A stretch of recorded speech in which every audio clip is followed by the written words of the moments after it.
Opa, fala aí. Coca, eu quero saber o seguinte.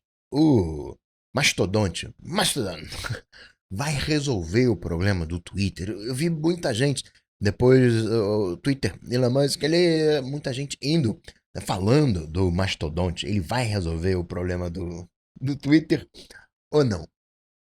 Muito que bem, eu sou o Gustavo Faria. Caso você não me conheça, cuido aqui do Cocatec. Especificamente hoje, na segunda-feira, 2 de maio, vou dar início à semana do Raspberry Pi.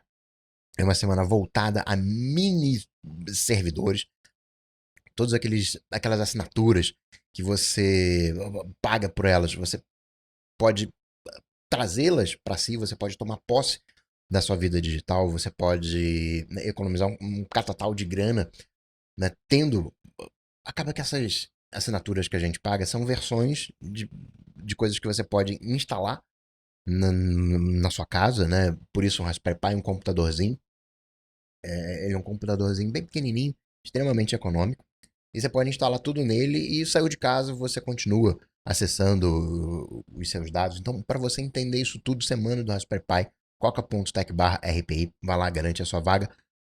Se você estiver assistindo depois dessa semana, não tem problema, vá lá, coca.tech/rpi. Se inscreve, que aí tendo uma nova semana, eu te aviso. Se você tem interesse nisso, em tomar posse da sua vida digital, seja por privacidade, seja por ter um backup próprio, né? Se você quer trazer os dados para si de alguma maneira, né? O grande mote é você montar a sua nuvem própria por nuvem, é nuvem própria mesmo, tudo, não só calendários, não, tudo, né? Você traz a posse disso tudo para você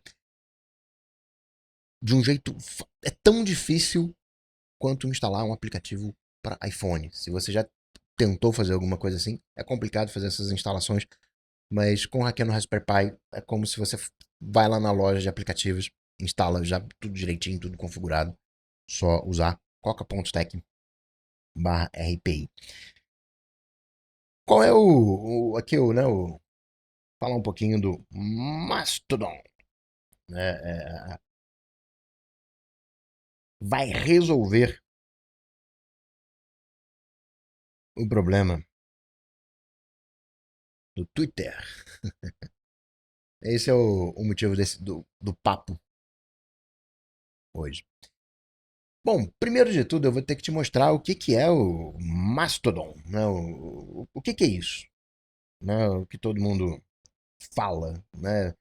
Você vai ver o pessoal falando, não sei, é federado, não sei o que, não sei o que lá. Muito que bem. O e-mail, não existe um... Ninguém é dono de e-mail, né? O e-mail é um protocolo. Existem várias estruturas que aplicam esse protocolo, né, que implementaram esse protocolo, que é o protocolo de e-mail, né, que tem para mandar e-mail, para receber e-mail.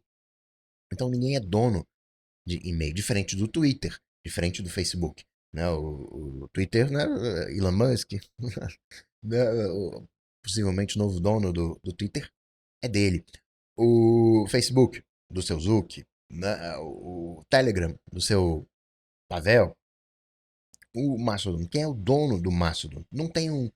Tem até um dono, mas você pode pegar o código, né? Você pode pegar o Mastodon e ter o seu próprio Mastodon. Você pode instalar na sua infraestrutura o Mastodon. E você vai ter o seu próprio Mastodon. Ah, é como se for, é como se você pudesse pegar o aplicativo Twitter, não é um cliente de Twitter, é o servidor do Twitter e instalar na sua infraestrutura. Então, vou chamar aqui, né, esse Mastodon de um Twitter, né, usando a minha nomenclatura própria, um Twitter próprio. E a melhor analogia que eu posso te dar é similar a e-mail. Por quê? Eu falei que você pode ter o seu, ah, você pode ter o seu, instalar na sua infraestrutura, você pode ter os seus próprios servidores de e-mail. Geralmente a gente não faz isso. Geralmente a gente tem um e-mail no Gmail, na Apple, aonde for. E essa é a melhor analogia para o Mastodon. Por quê? Porque não necessariamente eu preciso instalar o meu Mastodon. eu posso usar o Mastodon dos outros, né? Usar outros servidores Mastodon. Eu não posso usar o e-mail da Apple, o e-mail do Gmail. Eu posso usar um Mastodon de... Ele chama de instâncias, né? Fala aqui de nomenclatura. Você tem as instâncias, que nada mais é do que servidores, né? Tem as instâncias. Então, o Gmail, por exemplo, seria uma instância, o e-mail da Apple seria uma outra instância, né?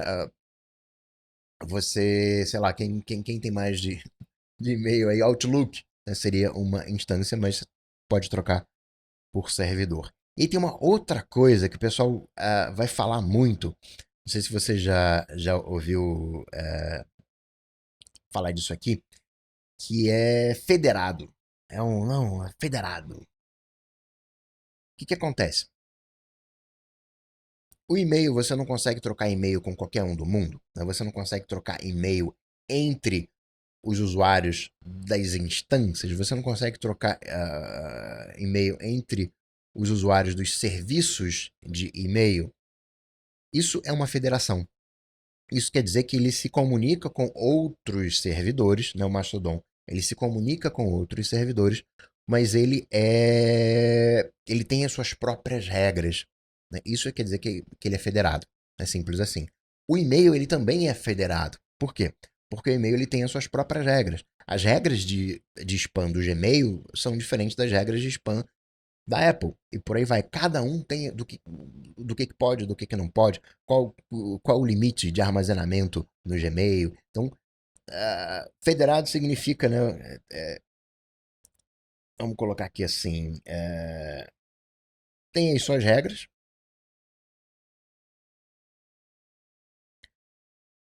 se comunica com os demais. Então, falaram, não, porque o Mastodon é federado. Quer dizer exatamente que é. Só tá falando para você que ele é um e-mail. E isso significa, né, no caso do Mastodon, que ele tem a sua própria, falei do spam, moderação, que talvez seja um dos pilares dos problemas do Twitter. Ele tem a própria moderação dele, ele tem as suas próprias regras do que pode, do que não pode. Ó, nessa instância daqui, você pode fazer isso, você não pode fazer aquilo outro. Acaba que o Mastodon é como se fosse uma comunidade. Eu poderia montar um Mastodon do Cocatec, aplicando as regras Cocatec e faria a minha própria moderação. Né? Que, não, isso aqui pode, isso aqui não pode. Eu teria as próprias regras. Como sendo um Twitter, né? Você pode.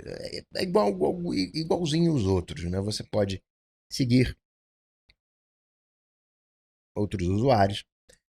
E esses outros usuários podem ser da sua instância.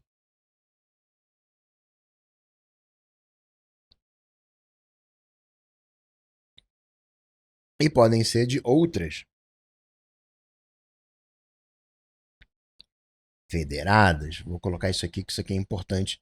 Você vai entender mais à frente. De outras instâncias federadas. O que significa de outras instâncias federadas? De outras instâncias que se registraram. No caso do e-mail, você tem que fazer um registro no DNS, bem entre aspas.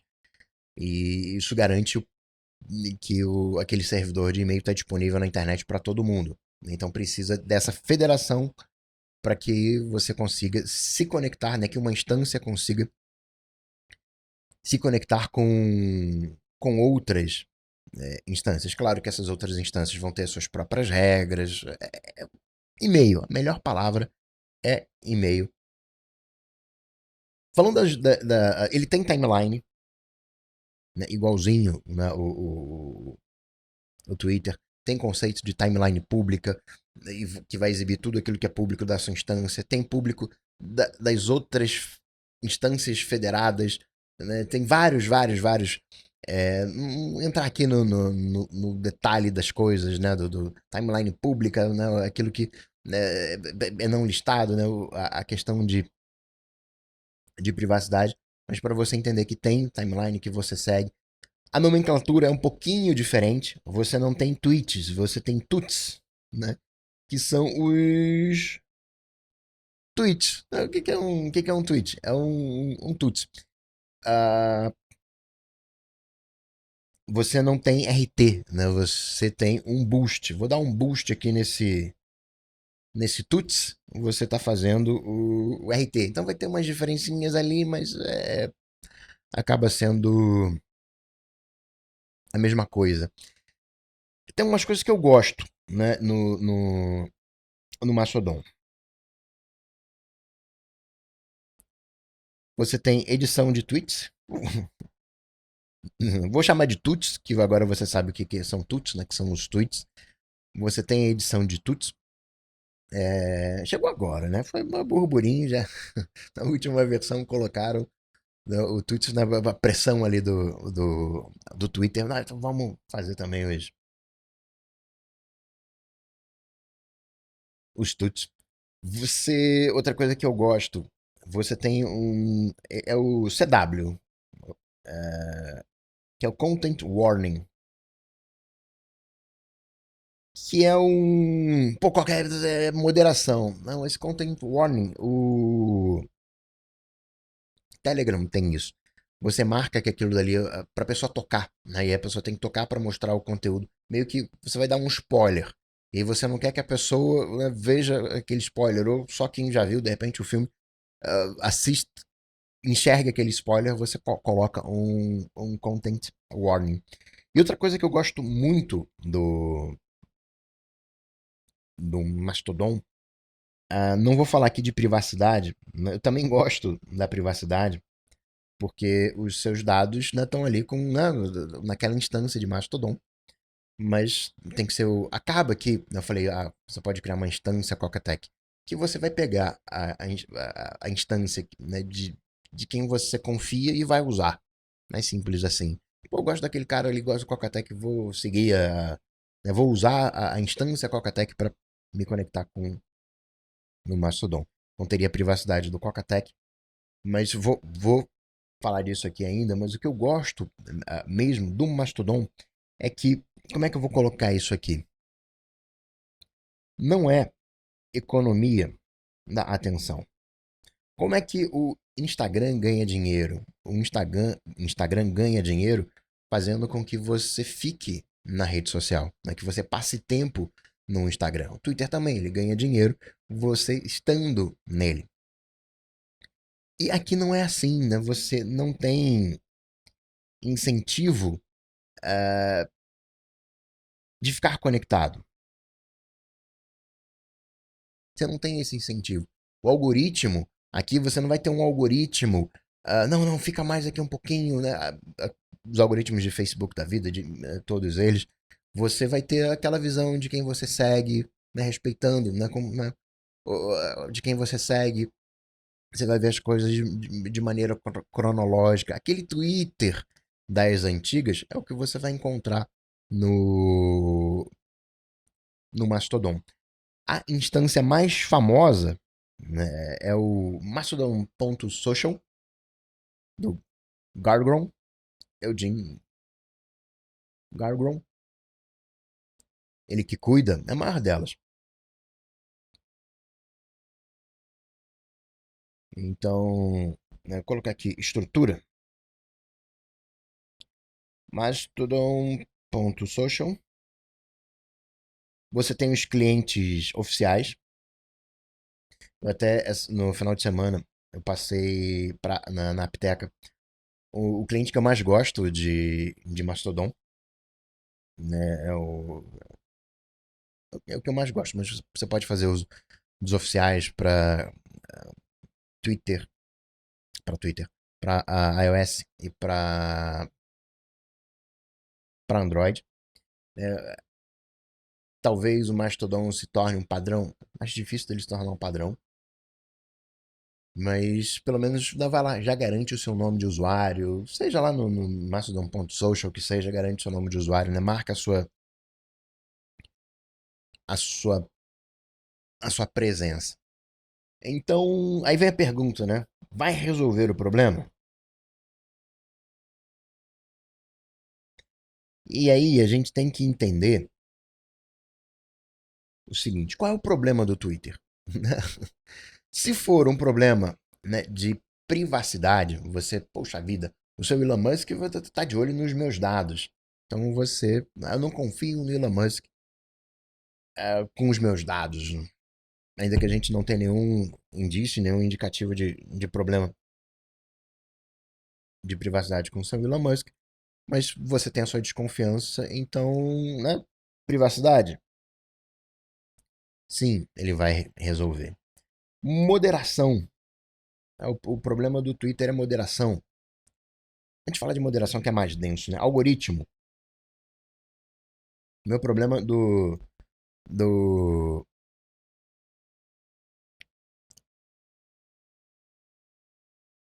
com o Twitter é o algoritmo, né? Como você não tem, né, a economia da atenção, isso não vai ser um problema.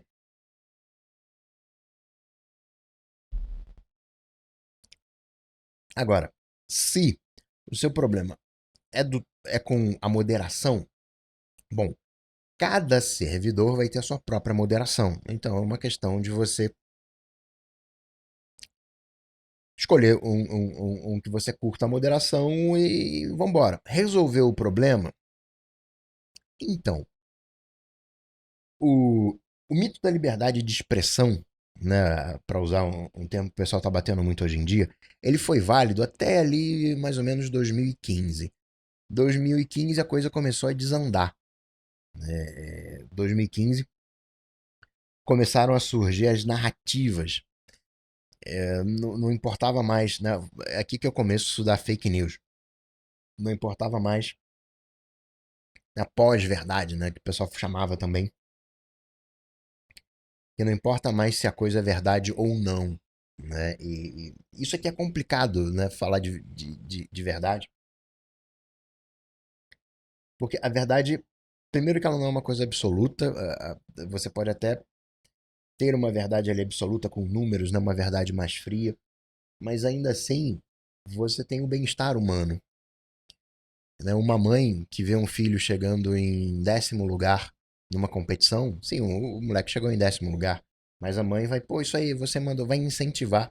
Né? E talvez aquele 10º lugar tenha sido muito pro filho, porque se esforçou muito. Nas outras corridas não conseguia se classificar, agora conseguiu se classificar. Né? Antes era 20º colocado, agora foi 10º colocado, então melhorou. Mas em termos absolutos não ganhou, né? Não vai ter os louros no primeiro lugar, naquela coisa de não tem nome de rua de vice-presidente. Você tem nome de rua com presidente, mas de vice-presidente não tem. Né? Se eu perguntar aqui de pronto para você quem é o vice-presidente hoje, talvez você dê uma titubeada. Presidente é, né, mais fácil né, de você saber. Então tem esse lado, né, das verdades absolutas, as verdades tiradas de contexto, né, e hoje em dia a gente está num ponto onde os problemas eles são muito difíceis de serem resolvidos. Isso é dica para a vida. E muito simples porque que os problemas mais simples já foram resolvidos. Então hoje os problemas estão mais complexos porque os mais simples eles já foram resolvidos de alguma maneira. Então entra essa história aqui de narrativas. E nessa acaba vindo as ofensas. E aquelas ofensas ad hominem, onde é, você não discute mais o mérito da coisa, né? Você discute a pessoa. Né? Você fala, ah, pra quem tá falando isso? É fulano que tá falando isso, mas também, né? Vira uma coisa ad hominem. E fora as coisas que não tem, que são inegociáveis, né? Que são crimes. Né? Crimes, não tem outra maneira de falar. Né? E aí entra a intolerância religiosa, entra racismo enfim, né? Várias outras coisas. E esse problema daqui, não sei se vai ser resolvido, porque a gente tinha, por exemplo, o Gab. O Gab era uma instância, ainda é uma, se é que tá vivo ainda, uma instância de Mastodon. Ela era uma instância federada, mas em função o negócio era para ser livre, liberdade de expressão, aquela coisa, né? Mas devido à pressão, desfederalizaram a Gab. Então acabou que a Gab ficou isolada, não conseguia se comunicar com as outras instâncias. A rede social do Trump também é uma instância de Mastodon. Então, no final das contas, o que que você, assumindo aqui, né, que o cenário seja a galera que eu acho que é mais complexo do que isso, que é a galera de extrema direita, você pode falar, pô, é só você pegar a galera de extrema direita e criar um parquinho para eles. E já tem um parquinho para eles, o Gab. O problema é que o Gab e qualquer outra dessas redes, digamos assim, né, de liberdade de expressão real, lembrando que existe sempre, né, o limite do crime, eu não posso andar na rua fazendo o que eu quiser. Né, existe um limite, né, que são os crimes. Isso aqui não repercute. Né, você nunca deve ter lido num jornal alguma coisa no Gab. Nem no Instagram, nem no Facebook, para ser sincero. Não, não aparece lá. Na página de fofocas, ok, né? Caramba, a pessoa mostrou a casa, né? Vai repercutir alguma maneira. Mas o foco acaba sendo o Twitter. O Twitter ele é uma rede muito engajada nesse aspecto. A gente não vê muito, claro que tem alcance essas redes, tem alcance o Telegram, mas você não vê muito disso rolando no nas outras redes, né? Os jornalistas, né, eles acabam meio que construindo as reportagens de acordo com aquilo que acontece no Twitter. Então você pega aquela galera que está, digamos, excluída, né? Você pega a galera de ali da extrema direita que não está participando desse parquinho Twitter e as coisas que eles falam não repercutem, eles vão querer entrar no Twitter. Então, privacidade eu acho que resolve, algoritmo eu acho que resolve, moderação eu acho que não resolve, porque você, né, tem a história do Gab que foi desfederalizado, você vai ter a moderação, mas é a moderação do próprio ali responsável pela instância, né? Acho que nessa história toda a gente não sabe lidar com escala. O Twitter é uma coisa que dá escala. Eu dou uma fechada em alguém, tô ali distraído, dou uma fechada em alguém no trânsito, pô, cara, desculpa aí, foi mal. O cara vai me xingar, seu não sei o que lá, e tá resolvido. Né? Não, né? Não vai mais além. Vira um xingamento simples, né? Dependendo até, vira ali um crime, mas essencialmente um ad hominem ali e vambora. Só que na internet, isso vira uma cultura de cancelamento. Claro que o Twitter, como uma arma de escala, né? Você pega, sei lá, alguém que naturalmente tem escala, um presidente, né, de um país, ele tem escala, né? Uma maneira de nós, né, aqui, cidadãos, conseguirmos chegarmos numa escala é, por exemplo, fazer uso do Twitter. Só que nessa você tem muita desinformação na história, né? Minha, eu, eu, eu gosto.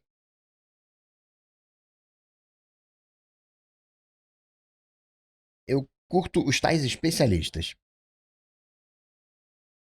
Gente que entende, gente que estudou a vida inteira naquele negócio, né? Porque vai ter contexto, né? Uma maneira ali do pós-verdade, fake news. Então eu curto as referências, né? Os estudiosos. Eu, embora seja tentador, eu não vou discutir com um troll, né? Até porque o que um troll quer é palco. Né? O Gab lá, né, quer participar do parquinho. Então, eu curto com as pessoas. Eu, né, interajo com esses especialistas e que esses especialistas sejam, né, educados, né? Não façam ofensas, não ad hominem, né? Que respeitem, né? Aquela coisa, não chuta o coleguinha, não cospe no coleguinho, no coleguinha e nem nada disso. Então, enfim, não dar palco. Né? Aí entra os trolls, né? O hate e tudo mais. E por que isso? Eu produzo conteúdo para quem? Eu produzo conteúdo para troll, para hate? Não. Eu produzo conteúdo para quem quer meu conteúdo. Eu produzo conteúdo para quem quer mais do meu conteúdo. E o cara que quer mais do meu conteúdo, né, não são esses caras. Então, eu me dedico, né, ao love, né, como contrário de hate, como disse o Mendes no último área de transferência, né, ao love. Porque eu quero, né, produzir conteúdo para quem quer mais do meu conteúdo, né? Uma visão mais simplista. Em termos de futuro, existe o Digital Services Act, né? O DSA. Você vai ouvir muito falar sobre isso. Passou na Europa, ainda tem que finalizar, vai entrar em vigor em 2030. Antes não, vai ser. Espero que não chegue a isso tudo ali. A previsão é de 2024. Mas de repente, né? Se bem que não, a Europa vai 2024, 2025. E basicamente é a. Eles dizem o seguinte: rede social, você ganha conteúdo, ganha dinheiro com conteúdo alheio, não é? Então, a responsabilidade desse conteúdo, já que você está monetizando, é sua. Né? Você tem que moderar de alguma maneira. E isso aqui acontecendo na Europa vai ser pressão para acontecer ao redor do mundo. Né? Vai ter multas e pode deixar de operar na Europa se não seguir essas regrinhas. Então isso acaba tende a acontecer no mundo. E é bem provável que essa de fato seja a solução, né? A moderação. Eu, como vivi o início da internet, né? Do e-mail, onde ninguém era dono de nada, né? Sou muito favorável às coisas livres, mas existe um limite na liberdade de expressão que é o crime. E acaba, né? Já que você tem uma coisa global, né? Eu posso chegar e xingar digamos, uma pessoa fora do Brasil, então as leis, né, de lá, então acaba que as redes sociais vão ter que fazer esse intermédio, né? Vão ter que fazer essa ponte, né? De semi poder judiciário, porque a responsabilidade é deles. Então acho que no longo prazo o que vai solucionar é isso aqui. Porque, né, Gab, Parler e afins não rola, né, seja porque às vezes vão acabar sendo nessa linguagem de Mastodon desfederalizados e eles não geram pauta, né? Lá na Dark Web você tem lá os fóruns, né, da galera que comete crimes. Isso a gente sabe que tem, né? Não deveria ter e tudo mais. Mas a gente sabe que isso não gera uma pauta, né? A galera não vai lá, é aquele, né, mundinho isolado e acaba meio que acontecendo isso, né, com esses parquinhos isolados. Então, é esse lado Twitter de praça pública. Então, não acho que o Mastodon ele vai resolver o problema do Twitter em si, se o problema for a moderação. Acho que fica como DSA para resolver isso. O Mas de algoritmo, né? Se você quer uma coisa mais light, talvez o Twitter do Elon Musk até venha com uma solução assim, mas se você quer uma coisa mais light, o Mastodon pode te ajudar e em termos de privacidade também. Só que ainda tem uma outra coisa. Rede social é onde estão os seus amigos e familiares. Se a galera que você tá vendo, mostrei ali o Mastodon, tem 92 mil pessoas ativas, né? O Twitter tem muito mais gente. Então, tua galera tá presente no Mastodon. Claro que é uma boa maneira de você interagir. Nessas redes sociais menores, você consegue uma interação maior, é mais humano. Quem viveu o início do Twitter lembra disso. né, como era fácil e gostoso, AppNet também, né, uma alternativa do Twitter no início dela, né, como a galera queria se conectar, né, de alguma maneira. Então, né, aqui esse problema talvez não se resolva. Então, tá aí, né, detalhes do Mastodon para você entender o que que é, né, se vai resolver o problema do Twitter ou não. Acredito que não. Se ele fosse resolver, ele já teria sido adotado e resolvido. Acho que esse problema não é um problema fácil de ser resolvido. Como eu falei, os problemas fáceis já foram resolvidos. E fica o convite hoje, 8 da noite, para a semana, na segunda-feira, 8 horas da noite, 2 de maio de 2022. O convite para a semana do Raspberry Pi em coca.tech/RPI. Tchau, tchau!